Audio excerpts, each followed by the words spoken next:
Amahoro y'Imana inshuti y'umusaraba, kaze ku munsi wa nyuma w'icyumweru ni tariki ya 2 ukwezi kwa 4 2023. Ni umunsi wa 92 mu minsi igize uyu mwaka wa 2023. Imana uyishime cyane kuko iguteje intambwe. Mu ntambwe nshya Imana iguteje, iravuze ngo nubwo ubona nta nzira zifatika imbere yawe, ariko izakwagura ndetse iguhe no kororoka.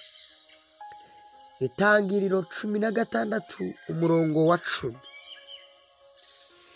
Jambo ry'Imana riravuze ngo marayika w'Uwiteka arongera aramubwira ati nzagwiza cyane urubyaro rwawe rwe kubarika. Muri iri jambo Imana ivuganye nawe ibintu byinshi bitandukanye. Mbere na mbere ushobora kuba wumvishe iri jambo warabuze urubyaro, cyangwa wabyaye abahungu ubura umukobwa, cyangwa wabyaye abakobwa utegereje umuhungu, cyangwa warababuze bose. Banakubwiye ko nta buryo buzaboneka. Umva nkubwire iki ijambo ry'Imana rivuze. Imana izakugwiza, nawe uzabyara. Nawe ugomba kubyara abakobwa, nawe ugomba kubyara abahungu. Ntubishidikanyeho, n'Imana ibikoze si ku bwawe. Icya kabiri, Imana igiye kwagura bizinesi yawe. Imirimo y'intoki zawe Imana igiye kuyagura. Imana igiye kwagura ibitekerezo byawe. Aho ukora abandi bakora imishinga ikakirwa, iyawe irabitse. Buri gihe niwe babwira ko ugomba kugira ibintu uhindura. Mbese uhora wiga. Icyo kirere cyo kudatera intambwe Imana ikigukuremo. Ntabwo ari wowe uhora wiga.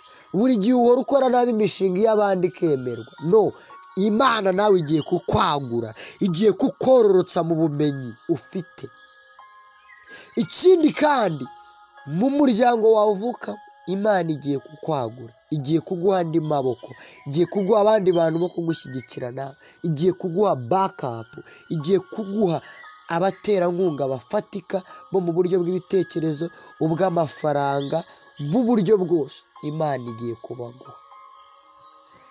Urakoze Data wa twese, wowe wibuka ukagirira neza umuntu wese ku giti cye, kandi ugiye kumusura nta wundi ugisha inama.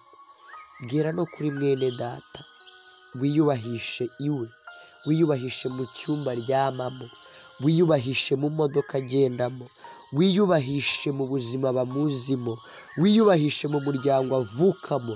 Imbaraga zawe zimugaragaremo. Ndagushimiye kuko uremye ikintu gishya, mu izina ry'umwana wawe Yesu Kristo. Amen.